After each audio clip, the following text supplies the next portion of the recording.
শুক্রবার থেকে শুরু হয়েছে বৃষ্টি। বিভিন্ন জায়গায় বিক্ষিপ্তভাবে এই বৃষ্টি চলছে। শনিবার সকালেও বিভিন্ন জায়গায় হালকা থেকে মাঝারি বৃষ্টি হচ্ছে। আকাশ মেঘলা রয়েছে।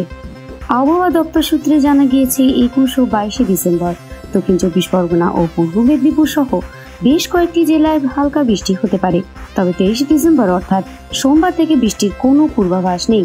আকাশ পরিষ্কার থাকবে। বাতাস 7 থেকে 10 কিলোমিটার বেগে উত্তর দিকে বয়ে যাওয়ার পূর্বাভাস রয়েছে। সর্বোচ্চ তাপমাত্রা থাকবে 25 থেকে 28 ডিগ্রি এবং সর্বনিম্ন তাপমাত্রা থাকবে 16 থেকে 17 ডিগ্রি।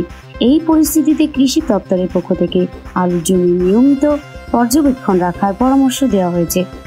এছাড়াও সর্বনিম্ন তাপমাত্রা স্বাভাবিকের থেকে কম থাকার কারণে বোরো ধানের বীজ তলার সঠিক যত্ন নেওয়ারও পরামর্শ দেওয়া হয়েছে।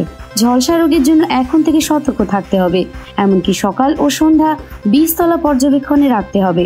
মূলত ঠান্ডায় শিকড় পচা ও হলুদ হয়ে যাওয়ার মতো লক্ষণ দেখা যাচ্ছে কিনা লক্ষ্য রাখতে হবে। এক্ষেত্রে সুস্থ ও সবল চারা তৈরি না করতে পারলে ফলন কমার আশঙ্কা থেকে যায়।